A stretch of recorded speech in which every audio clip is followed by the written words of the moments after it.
We've got some fresh Hey, I'm Luis. talent And doing some I'm things that I Luis. know And you're you listening haven't to the heard Content before. is Profit podcast. We spent the last 4 years learning the strategies and techniques from some of the top marketers in the world on how to create content that turns into profit. If you're trying to get that content and turn it into profit, go to contentisprofit.com. Yeah, let's go. Right. That was good. Let's go. Good save. Yeah, you save yourself in that one. But guys, guess what? At the end of the day, it's all about perspective, right? And today we're going to be talking about the powerful combination of content and perspective. That's right, guys. Yes. Oh, Fonzie, do we have a sponsor today? Indeed, we do. And thank you for Tell asking, me my more. friend. Tell or me should more. I say, my brother. Oh, Today's sponsor Thank is your one and only, the Biz Bros. Yes, that's us. And we came here to you to help you with content momentum. And what is That's content right. momentum? You might be asking yourself. Well, if you produce a long form piece of content just like this one that you're listening to or watching, and you want to turn it into value-packed, bite-sized assets, so then you can send to social media, amplify your message, right? Let's and go. add to your contribution and get more clients, of course. Yeah. Then we want to help you out. So reach out, slide right. on the DMs at BizBrosCo on Facebook, on Instagram. sweet, guys. Go ahead and subscribe. Smash that subscribe button. That was the alarm reminding me that you have to go ahead and subscribe and smash it. Oh, so you know when those episodes are dropping on your phone, Tuesdays, Thursdays, and Saturdays. And go ahead and like us, follow us. Like us. Just like us. Be I nice. hope you like us. on Facebook at Beast Rose Co. That is right. And if you find this episode impactful, which I am sure you will, because again, today's guest is absolutely amazing. And I'm sure his story has the potential Yes. of influencing, changing your perspective on many, many things. Please don't forget to share it and leave a 5-star review. We already got it live in there. Let's go. So today we are starting with a golden nugget. How can you get epic guests into your podcast? By asking for referrals. Shout out to Larry for connecting us to today's incredible guest. That is right. And not only that, but today we're going across the world to talk to today's guest. He is and has had a challenging life. Like us, he had to leave his country in search for new opportunity. But guess what? He is making those opportunities happen. He is such an awesome source of inspiration. Oh yeah, and that's why we're excited for today's guest. He's all about perspective. He's even the host of a podcast called The Perspective.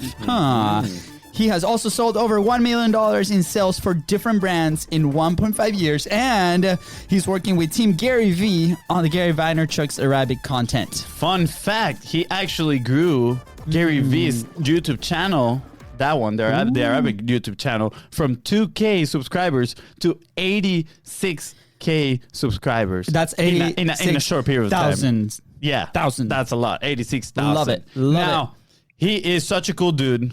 Please welcome host of The Perspective Podcast, the Arabic content master, and future best friend, Mano Guiragossian. Woohoo! Mano, welcome.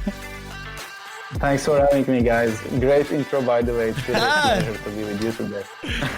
Appreciate it, man. We're Thank so excited, man. I can tell you, since that conversation we had the other day, you know, the 15-minute conversation we had getting to know each other. Yeah. I have been very excited to talk to you because, you know, your life experience is so unique and how you have been able to transform that into, you know, a successful life and a successful that you keep building on. So you are a source of inspiration, my man, and thank you so much for being here. Yeah, I mean, I'm also excited, by the way. Like, he was like, you inspire me. I'm also inspired. Also, I'm just saying, the two brothers are, so. Thank you, guys. Dude, man, again, It's really a pleasure to be with you. Awesome, man. Thank you again. So, for those who don't know you, I mean, for those that missed the epic intro that we just did, almost butchered the whole thing, but tell us a little bit about you, man. Where are you coming from? And then why you do what you do? Why perspective, right? So, yeah, share a little bit with us. Yeah. So I'm Mano Guiragossian. I was born in Syria. Then during the war, I had to immigrate to Armenia because I'm Armenian. And then in 2014, I had to immigrate to Armenia. And there's a funny story that I had to immigrate 3 times because I came to here, and my situation personally wasn't so good, and I had to immigrate again to Lebanon with the hope that maybe I can find different career there or something good there. But then I didn't succeed to find anything there as well. So I came back to Armenia, but this time with a different perspective.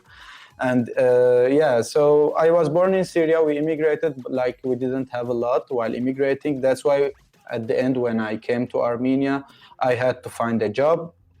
And, for an immigrant, it's a little bit harder to find a job because I wasn't born here before. I didn't know too many people here. Yeah. And that's why, I had some financial barriers and financial issues, which caused me, to go and search for a way to find a living, or at least to find not too much money, but in a way, to work something that I enjoy at least and make my living from it. So that was the first reason I decided to go to the internet world and start to search what can I do on the internet to start earning some money. Yeah. And basically that's how the first time it was there, I came across Gary Vaynerchuk's YouTube account and I watched one of his videos, which was the reason that I changed everything. And actually seeing him made me think that marketing is my way to go out of what I was in because of his story. Yeah. But once I started working in that field as well, I really enjoyed it and it became my real passion. So I actually did what he was telling in his video, and I went to one of the companies here in Armenia and I worked for free for 6 months just to learn marketing. Wow. Amazing. And at the same time, I was flipping some jewelries here in Armenia as well to earn my living from there because I was working for free and I had to work 2 jobs to at least make my living. And basically I had amazing results in the company and they promoted me to lead the marketing team there after 6 months. And I used to work for them for 3.5 years and 4 years maybe. Then I started producing content. And actually, it's interesting that the reason I started producing content was that I'm an introverted person. So I used to be a little bit shy while talking to people and communicating and this stuff. So the internet was for me an easier way to communicate with people. And that was the reason I started producing content, first of all. And then I was lucky enough that I started getting some results quickly because many people don't get the results quickly and they give up. But for me, I was lucky in that I started getting some results quickly and go deeper into that. Wow. I am mind blown by thank you so much for sharing it. And I feel like we might feel this a little bit more too because we also migrated, right? We migrated from Venezuela. Maybe not as a tough situation as probably what you lived in there too, but we felt it, right? We've been in different countries too, and I think that mentality, right? We gotta make that happen, right? What's the worst that can happen? I think it already happened, so let's move forward, right? So I feel incredibly inspired by your story, man, and so thankful that you're here with us sharing it. Yeah, and sorry, wow. I got emotional. I got emotional here. Mano, I love your story in the sense as well that you are pretty honest by saying, the first time that I went to Armenia, it wasn't what we were expecting, and then I migrated again to Lebanon, and then I came back, and that's when I changed perspective. And I'm curious, what was, and I'm going to give a little context in here, right? I've met a lot of people that have migrated to the United States, and when I talk to them, I realize that they have a victim mentality, right? Oh, this is happening to me. And they are not actively trying to search for a solution to their problems. So I'm curious, what was that mentality of yours at first when you left Syria to Armenia? And then what happened? What changed that made you change that perspective the second time that you came? Yeah. So first, when I came here, I didn't have anything in mind. I just wanted, when I was in Syria, I was thinking I just have to go there and find a job and work and see how things will go, because I was 17 years old, 18 years old. So I didn't have much because like maybe in the US, people after 16, they start like working and getting jobs and this stuff. But in Syria, the case wasn't like that. Yeah. So like people used to go to the university and graduate, and until that, their family take care of them. So when I immigrated from Syria, I was alone at 17. It was shocking for me because I was on my own. I didn't have anyone to rely on. And it was like my first job that I had as a waiter. It was in Armenia. So I didn't work before that. So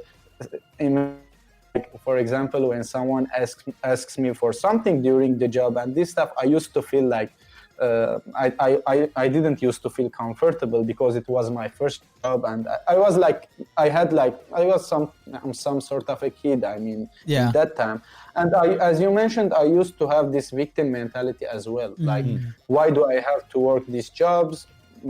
For example, I was seeing some of my rich friends, not rich friends, but their families were rich, who were sending them money so they don't have to work. And I was like comparing myself with them. And, you know, I had some friends who were like me as well, who were telling me, man, there's no job in Armenia. You can't find a job here. You have to keep working as a waiter and this stuff. So, I mean, the people who were around me as well, and my own victim mentality caused me to burn out. And that's why I decided to go to Lebanon. I was thinking like the problem is in the country I was in, but in reality, that wasn't the problem. And when I went to Lebanon, I think I was lucky for that, but the situation in Lebanon was even harder than Armenia. That's why I started to think like you would better stay there, and maybe you would do something. And then like when I started challenging myself. I don't have anything else. That's it. I can't control that, because even I can't get any visa to another country with my Syrian passport. So I have to stay either in Lebanon or Armenia. So I had to go back and solve that somehow. I didn't even know how I'm going to solve that problem to find at least a good job to work. And I came here with the mindset that you have to do something no matter what it is.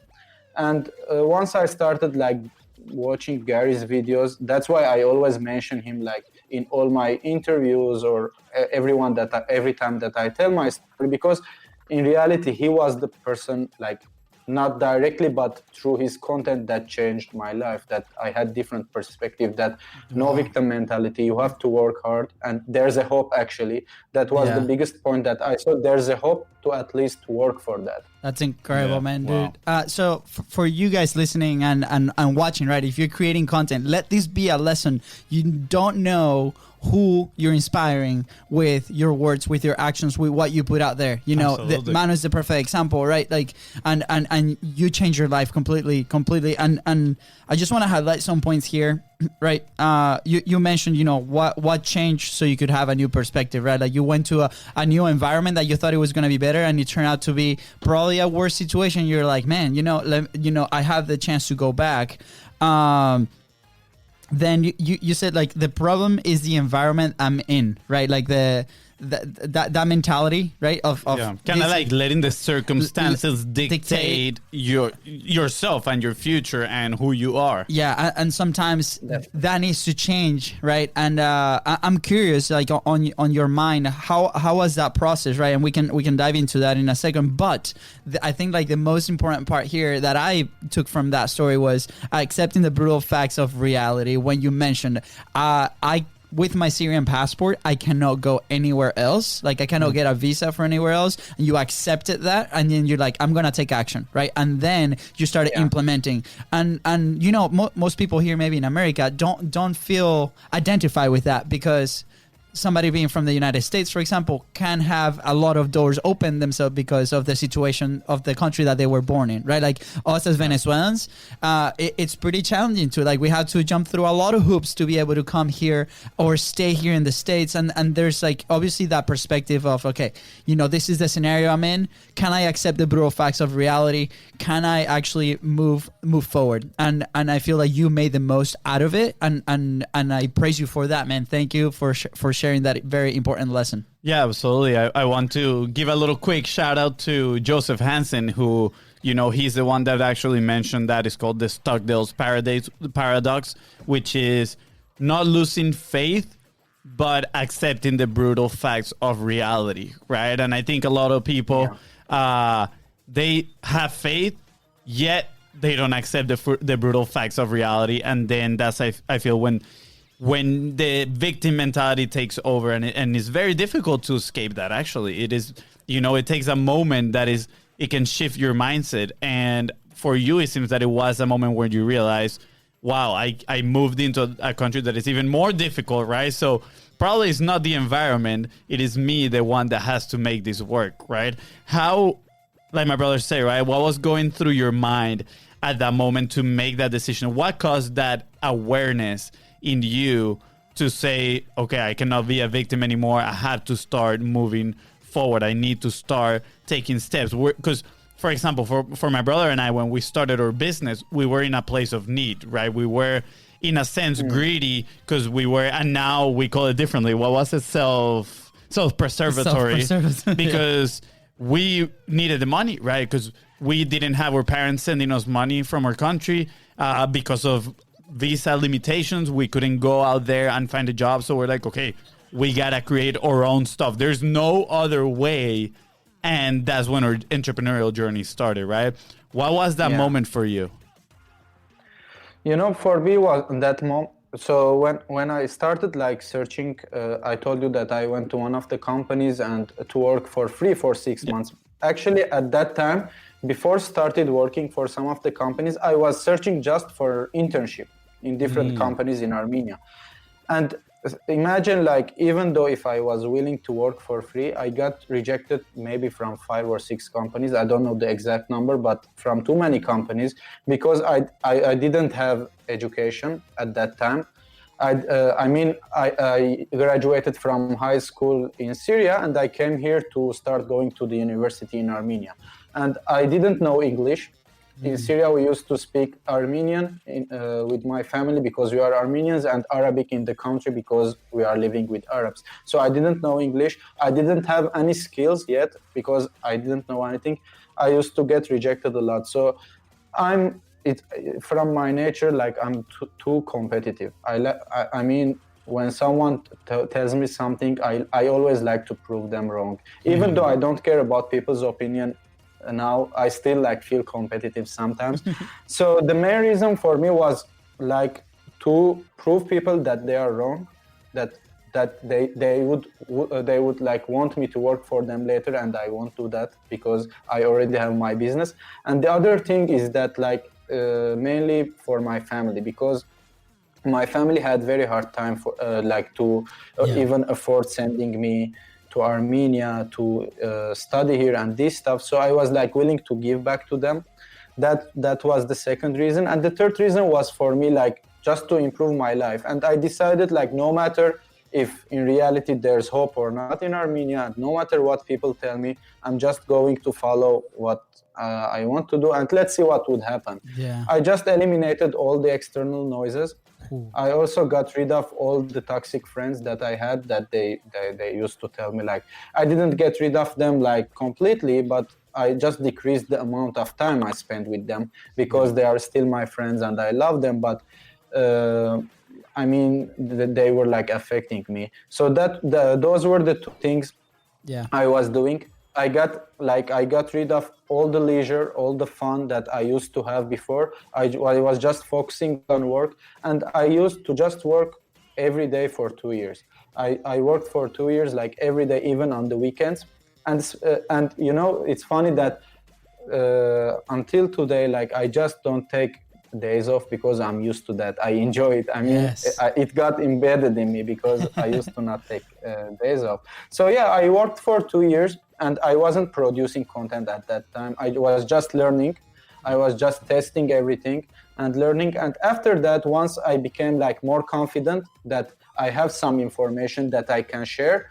So at that time, I decided to go out and make the world hear my voice, because I was confident enough to do that. I was willing to do that before, but I wasn't confident about that. Interesting. Wow, man. And Thank you for sharing it, because your messages, it's amazing, right? I do believe a lot of people need to hear this. They need that moment that can shift their perspective. And a lot of times it can be a conversation, right? It can be listening to one of your podcasts, and it can just bring them a whole new reality that can literally change their life, right? And you mentioned a few things. You mentioned rejection, competitiveness, and eliminating the toxic environment, right? So I want to hit a little bit on, like, quickly on these three, right? We get rejected all the time. If you are going to start doing things on your own, people need to get comfortable. Like you, the listener right now, you need to get comfortable being rejected and take people saying no to you. It's going to happen. It's natural. You're going to get more no's throughout your life than yeses.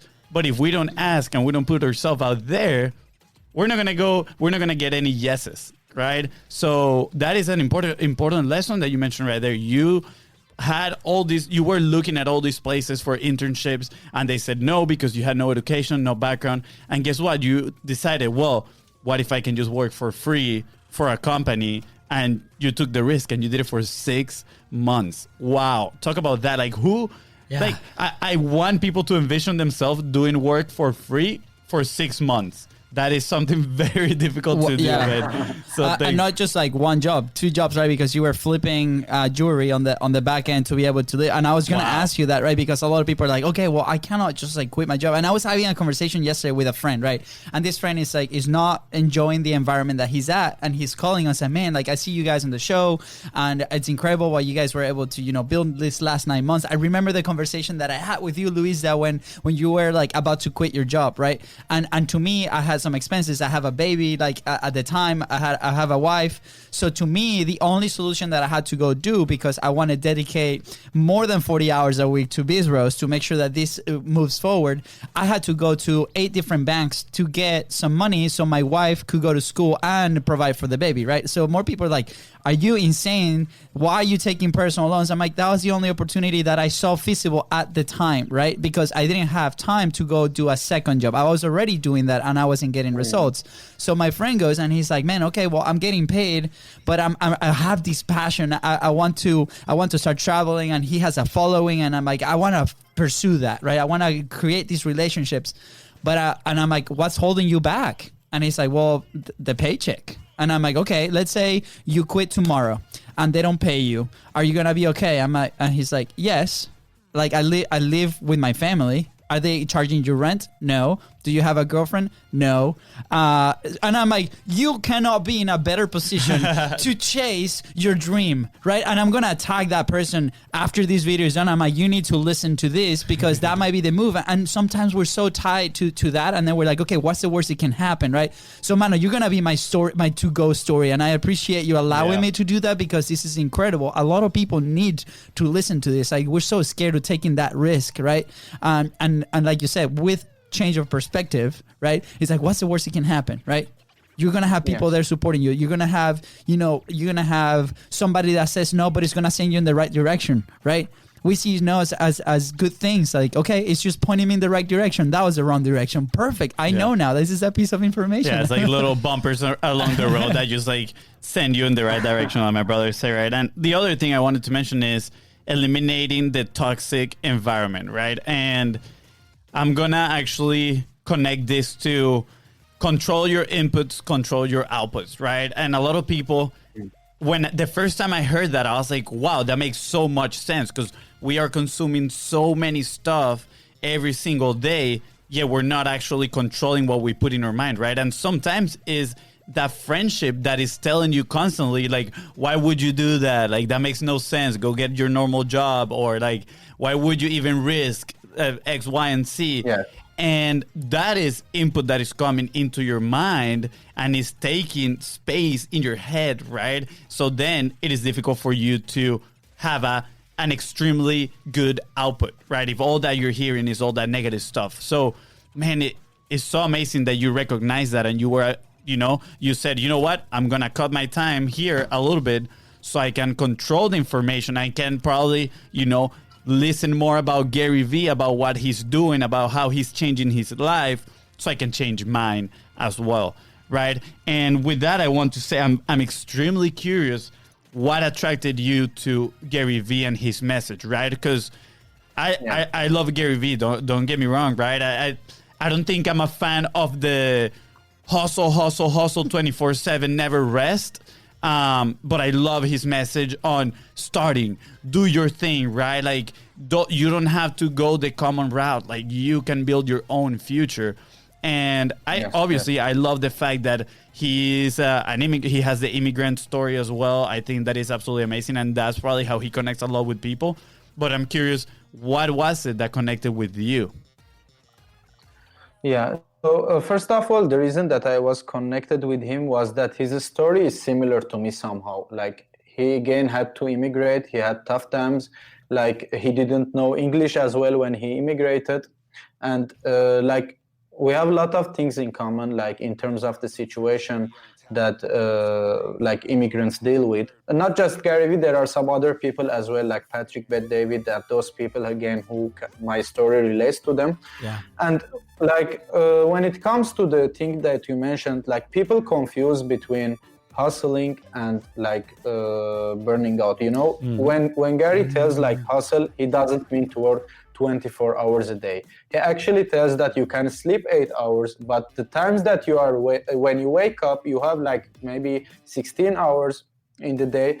What are you doing in those hours? Because many people complain, like as you mentioned, like they have jobs, but if you check, like 90% of the jobs they have is from 9 to 5. And what are you doing after 5 after you sleep? If you check that and evaluate that, they are either watching Netflix or going out with their friends, drinking some beers and this stuff. So actually, you don't have to quit in the beginning. You just can like invest in 2 or 3 hours daily and just start a side hustle. For example, flip something, start an Instagram page and do influencer marketing, anything that makes you enjoy, start a podcast and anything. So yeah, basically it's not about like not sleeping at all and this stuff. I get it, because you know you need to have the energy to work and you have to work efficiently as well so you don't burn out. But when you have time, you have to invest it, because I have friends like that as well, that they always tell me, but I don't have time and this stuff. But when I check their times, like they don't even work on their own side hustle, like maybe 10 or 20 minutes a day. They don't even do that. Yeah. I mean, if you just stop drinking coffee tomorrow, if you don't make coffee for yourself, you will already save maybe 30 minutes daily and you can work on your side hustle. That's so good. I love that you went so deep also to like, okay, how much time I'm spending in coffee. And you know, we've mentioned this in the last few episodes. We have this like tool here that's helping us track time, right? We're like, okay, we flip it, you know, this is the activity, because like personally, like Fonzie felt, and then when he got it, I felt that we're wasting time when we're in the office. So I'm like, how can we be more effective, right? So time tracking doesn't have to be a fancy tool like this. You could put it on your papers, like from 9 to 8. What am I doing and just the fact of you recording that in paper is gonna help you move forward. Right now, I'm moving that into my personal life too, because you know when I'm out of here, it's like, okay, well, I need to work out. I'm sure I can like scrap an hour somewhere to be physically active, so I actually don't die, right? Yeah. And actually, there's a quote that I heard once from Jay Shetty that it's really great. He said that it's not about how much weight you carry, it's about how you carry it. Oh, so good. Yeah. You read it here? Okay, you're good. Yeah, put it on your notes, please, Fonzie. I do like that. Dude, I love Jay Shetty, man. I'm very into that spiritual mindset, if you want to put it that way. Yeah. I love that. So I want to highlight here for our content peeps and our people that are scared to share their story. Like you mentioned in there, you said his story is similar to me somehow, and that's why you resonated. And we cannot stress enough, you gotta share your stories, right? And we've done it. If it's like business related or content related or like just messaging related, right? Like we're so scared to share our stories because then we think we might be judged. We think that people might not even like it or don't feel identified with that story. But then when you share it, you're gonna find the people that do, and they're gonna that's gonna help them move forward, like it happened to you. Like probably this story that you're sharing with us is gonna move a ton ton of people forward that listen to this show. I already messaged a few people that need to listen to this. Like, I don't know if they want to listen to it, but I'm like, you need to, because of the conversations that we've been having it. So on the marketing side, I just want to make that connection with the powerful thing that you've done with your story. And I feel more identified now too, because like we've been through there, maybe different levels, but it's like, okay, this is actually the thing that's going to make me move forward, right? Instead of just facts and sheets and, you know, features of whatever you're doing, is the story that's going to make you move forward. So I just want to highlight that for those listening. If you want to re-listen, that's about minute 25. So go back and listen, because I just wanted to make that connection. And I think that's a great, you know, segue to talk about the content side of things. Because, I mean, right now we've covered a lot of the perception type of things, which we absolutely love, and we could talk all day about that. Perspective. And, perspective. What did I say? Perception. Perspective. I'm curious. Wow, now I'm curious. Hold on. So Mano, I'm curious. What is perspective to you? Like, what's your definition of perspective? For me, it's the way you look at things. Like, for example, we both. I'm not sure if it's right in terms of the grammar and this stuff, but for me, I understand it like that. Yeah. So for me, it's the way you see things. Like, if we can both look in the same thing and see it in a different way. So for me, that's it. Like and the reason that I think about it like that, because as based on my experience. Like, I had a very tough situation in my life, and I used to look at it as an opportunity to do better, and other people used to look at it in a way that breaks them. Wow.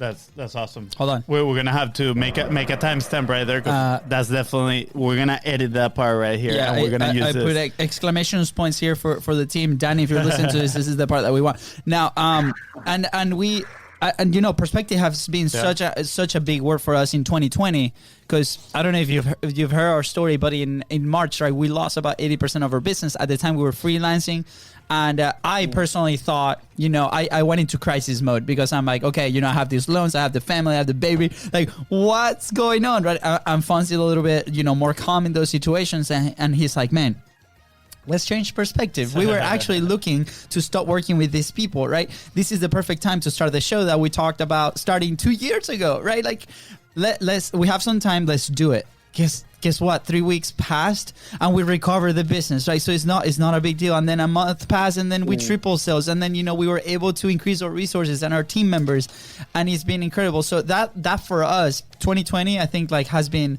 perspective, and this is why I feel so passionate. I'm so glad that you're sharing this story and your definition. You know what? Right? There's gonna be a new saying.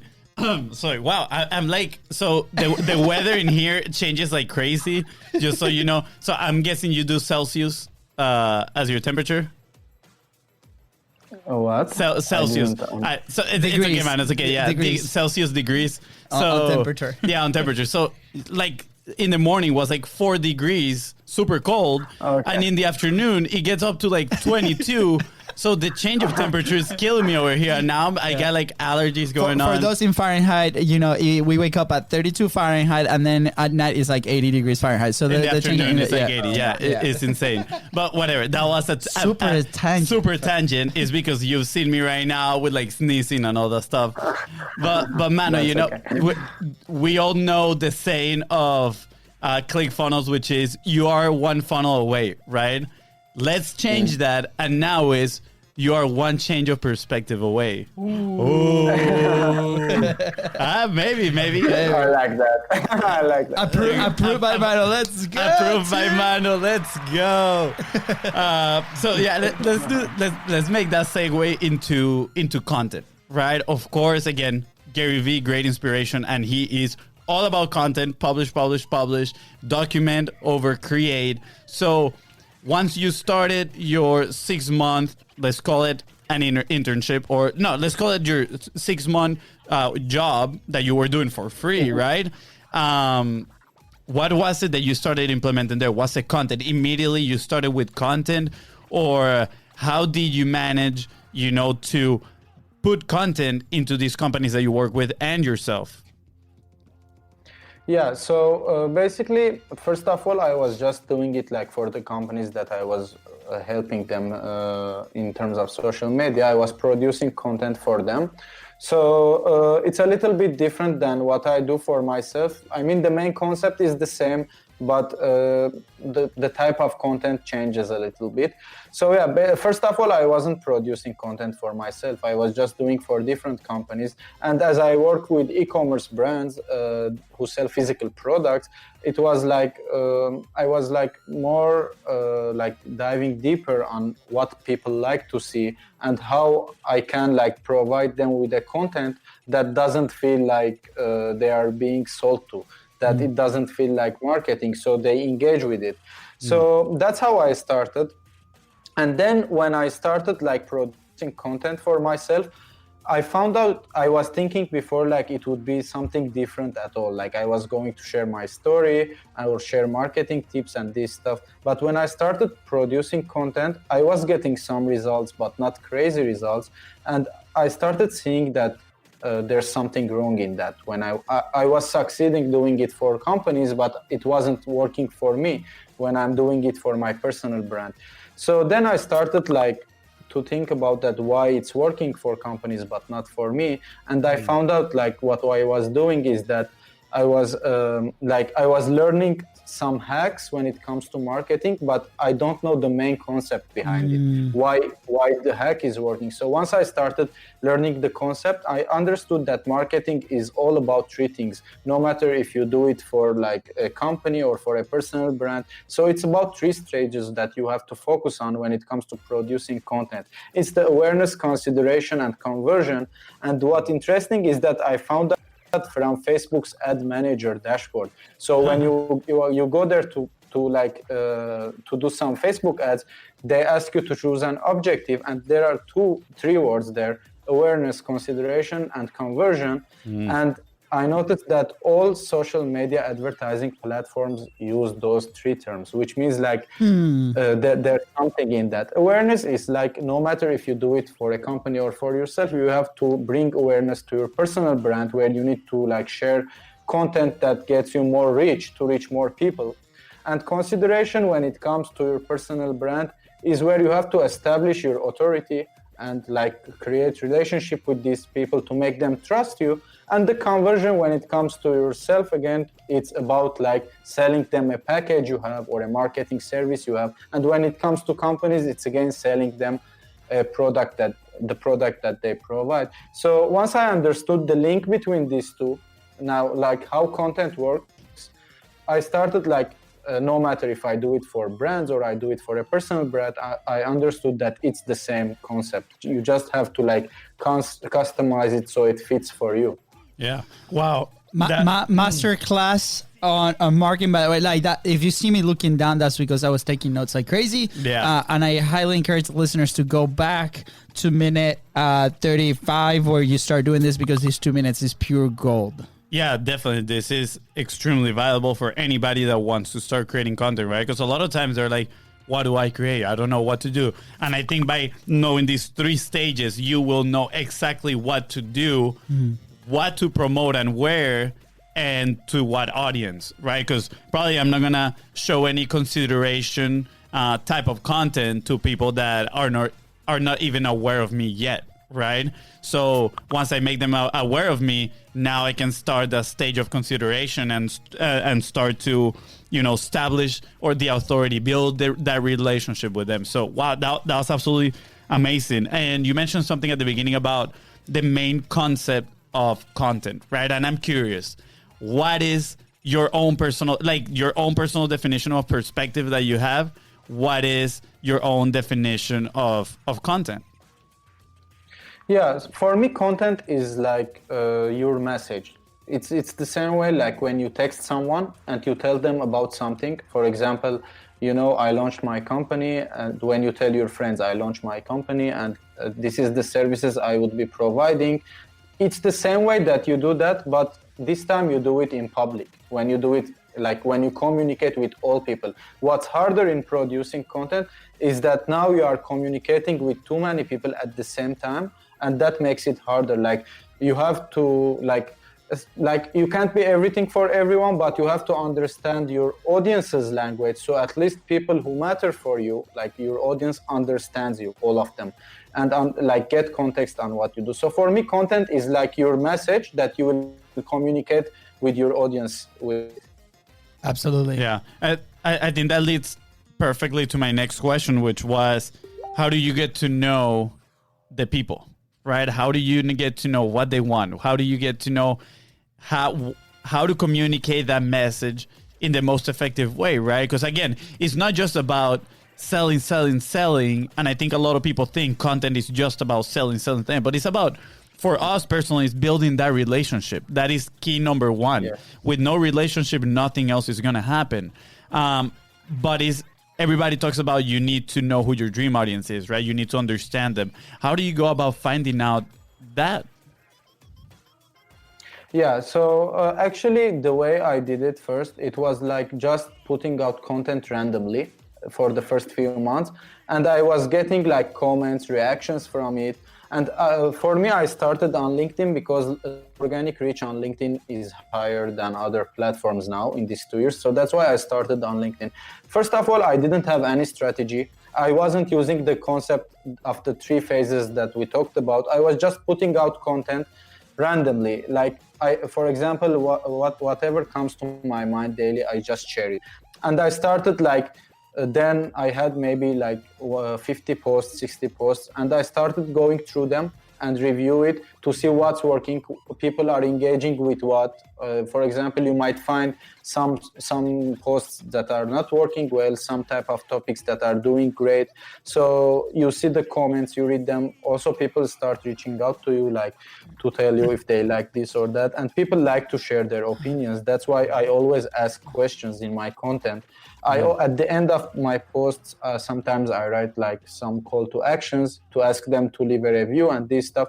And that's how I did it for myself, to understand like what topics are working or not. But at the end, it also has like to be tied to your main message. So you can't like, if you are going to talk about marketing at the end and people are enjoying your content about sales, it won't work. You have to find the perfect content for marketing to share it. That's why it's important to tie your content to your message as well. This is so good. And I'm curious, because right now you're very, I'm gonna say you're very into e-commerce, right? That's mainly what you do right now. How do you tie these 3 steps into an e-commerce? Because I can definitely see it in the awareness and conversion side, but I think the consideration side is probably one of the most important ones, because again, you're establishing that relationship. And I feel like personally, for a personal brand, that might be easier to do because of the stories that we share, right? I mean, we begin this episode sharing your story, talking about, your upbringing. And I think that is what connects with people. And I'll say that was the consideration part of the episode, right? How do you do that for e-commerce, for products? So for e-commerce, Sorry. Before we go there, because like let's put this on hold. I just want to highlight something, because you said like you literally told the road to start creating, right? A lot of people come to us and they're like, what do I publish, right? And I relate to this because we started sharing our day to day and relating it to what we did, and then we got feedback, right? And I feel a lot of people miss that part. They miss going back, and you said it. You went back and saw what people were saying, where people were reacting to, and you're like, man, this is my market research, right? And it's necessary at that point too, because okay, this is what my audience is resonating with. Let's have a conversation. Let's have a conversation about that, right? So I just wanted to like put a dot in there before we go to the e-commerce side of things, because I feel like that's so important, because people get so hung up on that, right? We've done the content calendars, we've done like all the courses out there, and nothing worked for the first 3 years, except when we started putting our word out and then receiving feedback. Okay, people are reacting to this, right? People are answering these questions. Perfect. Let's do more of that, right? So it's that active feedback that I wanted to highlight. So anyways, super parenthesis. I thought you were gonna go there, but I just needed to get it out because that was such an important lesson. Thank you. I appreciate it, man. Thank you. That was great. That was great. Close parenthesis. E-commerce time. All right, here we go. Yeah, so for e-commerce brands, it changes a bit. So for the awareness content, you should like produce some content which is entertaining, because when it comes to your personal brand, you can share your story, as you mentioned, and people would relate to it and communicate with you. But when it comes to a company or a brand who sells physical products, You can share your story as well, but sometimes like people won't relate to it because it's a company story and this stuff. So what we do is to like produce other entertaining content which might not even be related to your product, but it would attract the right type of the audience to your brand. For example, you can post a funny meme who like that talks about, for example, let's say fashion, funny meme about fashion, and if you are selling a fashion product, let's say, so you will attract people who are interested in fashion products because they would understand that meme. Yes. And you can't do it with other stuff as well, but that's one of the examples that we do. Yeah. Or for example, if you are, it depends on the problem you are solving. You would just talk about the problem without selling them something. So you attract people who are having these problems. For example, if you are selling a skincare product, let's say, you would talk about your struggles with your skin, like having some problems with it, and it would attract you the right types of people. And when it comes to consideration, you will already introduce your product, its features, what problems you are solving, the benefits, and also it's so important to share some testimonials, like reviews from other people's, reviews from influencers, reviewers, and those stuff, so people trust your brand and see it's actually better than your competitor's product and its stuff. And when it comes to the conversion, you know, in the consideration phase, people will be divided into two parts. Some people will already buy your product from that stage directly, and some people won't buy it because of some reasons. For example, they would go to your website to buy it and they would find that the price is a little bit higher, or the shipping is expensive, or for example, there might be some confidence issues and this stuff. So what you have to do to figure out why 90% of people are not buying your product, and in the conversion stage, you have to solve that problem for them with your content. For example, if they are not buying your product because you have a high shipping rates, so in the conversion stage, you understood that you will provide them with a content that says, for example, if you buy the product today, we will provide you with a free shipping. So it depends on the problem that they are having. You have to like continuously solve it in different stages. Oh, this I love it. I love Mastermind, like we talk about Sean's and his episode on selling. This is like amazing on the Yes. marketing side, dude. Thank you, man. This is incredible, Yeah, man. Thank you for sharing all the little secrets. You know. Yeah, now every time someone asks about, you know, the content, how do I, you know, frame my content? What are the stages? I'm like, hey, just go and listen to Mano's episode because he is absolutely amazing, man. Thank you so Yeah. much, you know. And this made me realize something, right? Because you were talking about before that you understood that it wasn't just about the tactics and the hacks, right? That we needed to understand the principles behind it. And that is actually a realization that I came to have this year as well. That it's like, wow, we've been chasing tactics and strategies for 3 years. And yes, you can see results here and there, but it's nothing sustainable. Principles is what is going to make your business sustainable. So now that being said, people buy because you are either moving them away from pain or getting them closer to pleasure. And that's what I'm listening from you right now with your content. That is what you're doing, right? You are either showing them how they can move away from pain, or in a way bringing them closer to the pleasure that they want. And it's absolutely amazing. And that last thing you said is creating content for the reasons that they don't buy, which is in our world, right? We sell a service, is creating content for their objections. So every time we have a sales conversation and we hear the objections, okay, this is always coming up. Let's make a piece of content of that, right? And it becomes a game of listening, then putting your thoughts into words.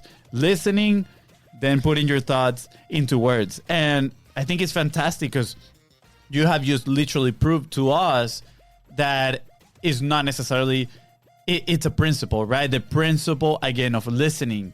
And you can listen whether you have an e-commerce, you can listen whether you have your own personal brand. And at the end of the day, it's just that. It comes down to the communication and how you're framing this content for people to consume. Yeah. I know. So what would be your like number one action point. Wait. Before we go into that one, sorry, my turn to interrupt you. Mano, we have like one interruption per episode, so it is using it now. Mano, I'm curious, right? We had a really good friend here at the studio the other day, and he is actually in one of the episodes. His name is Pablo. He's amazing. And we asked him, what is your definition of perfect content, right?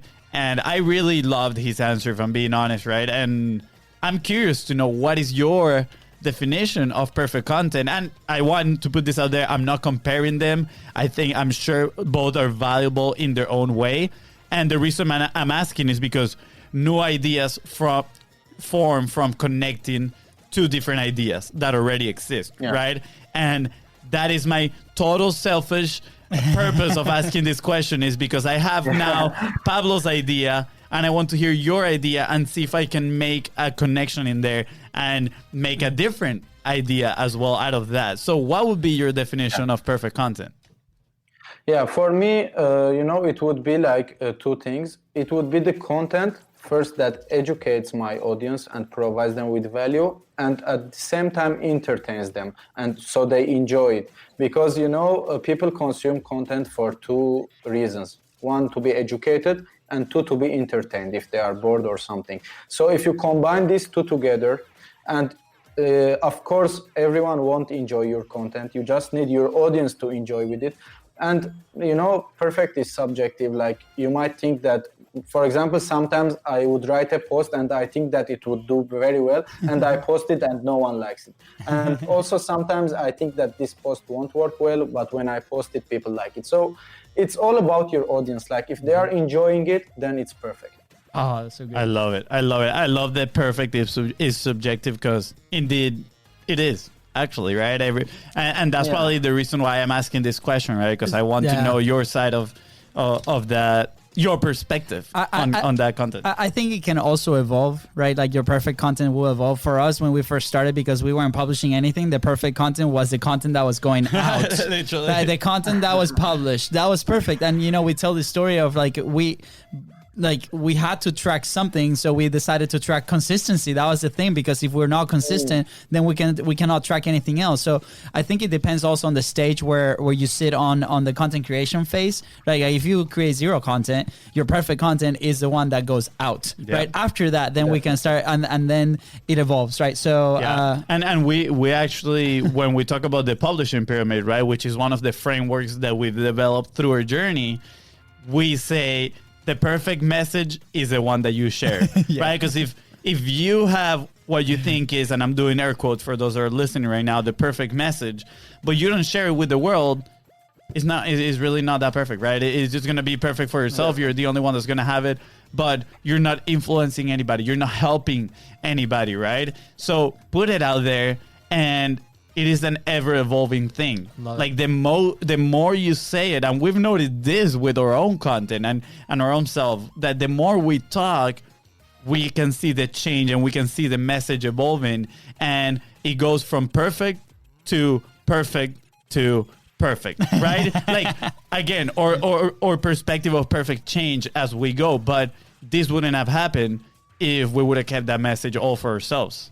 Yeah, and once you start with consistency, then educate and entertain. I mean, just listen to Mano. Like, that's it. Game over. Dude, okay, can I ask the questions now? Okay. Now you can go. Okay, so these are my two favorite questions of every podcast. That's the reason we put them in here. That's it. They're the only, nothing else.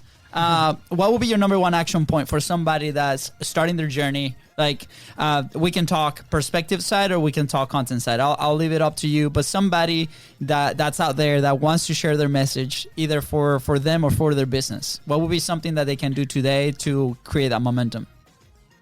Post content, produce content. That would be the best thing that you can do. Like, don't overthink it. Don't go in details when you are just starting. Just whatever you think, whatever thoughts you have, just put it out.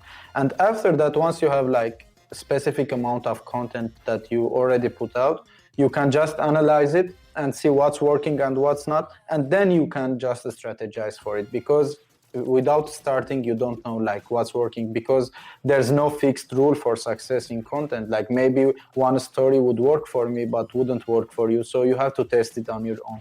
So my best advice is just put out content, like without overthinking at all. I love it. Thank you. And we often say too, the first KPI you should focus on is consistency, because consistency is the KPI that rules them all, because without being consistent, you will have nothing to measure later.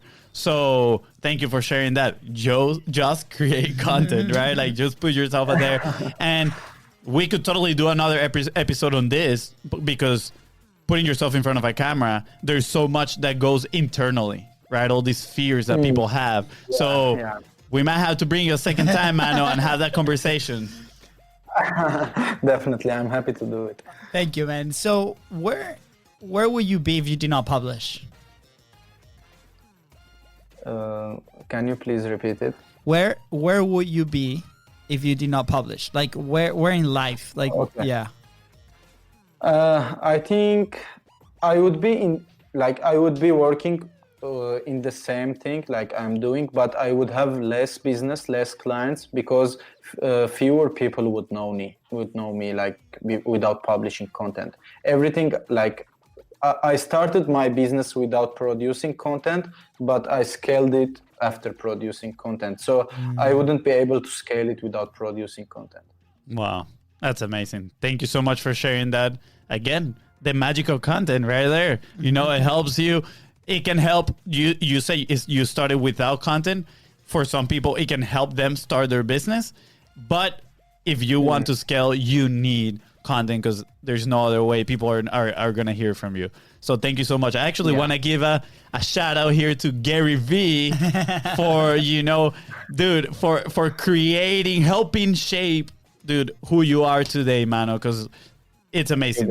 From perspective, from your story to what you talk in about content, you're so knowledgeable about it, and we learned so much there. And I'm sure whoever is listening to it learned a lot, and I hope they took notes, and I hope they have pen and paper. And not only that, but they take action. That's right. Yeah. So thank you so much, man. I appreciate it. Yeah, man. I'm completely confident that this piece is gonna help a ton of people, man. So where can people find you? Where can people connect with you? Yeah, I'm active on all social media channels, mainly on LinkedIn. So you can find me on LinkedIn. I'm also on Instagram. You can follow me on Facebook. Yeah, so I'm pretty much everywhere except TikTok. I'm not using it for now. So yeah. Awesome, and we're going to leave all the links right in the description. Yep. So if you want to connect, just slide down or just scroll down and click it. Yep. Very, very simple. And I encourage everybody to go and listen to Mano's podcast, The Perspective. Yes. Go check him out. Mano, is there something that we left out that you want to share? Last thoughts? No, it was really a pleasure to be with you guys. It was a great episode. I really enjoyed it. Thank you so much for having me.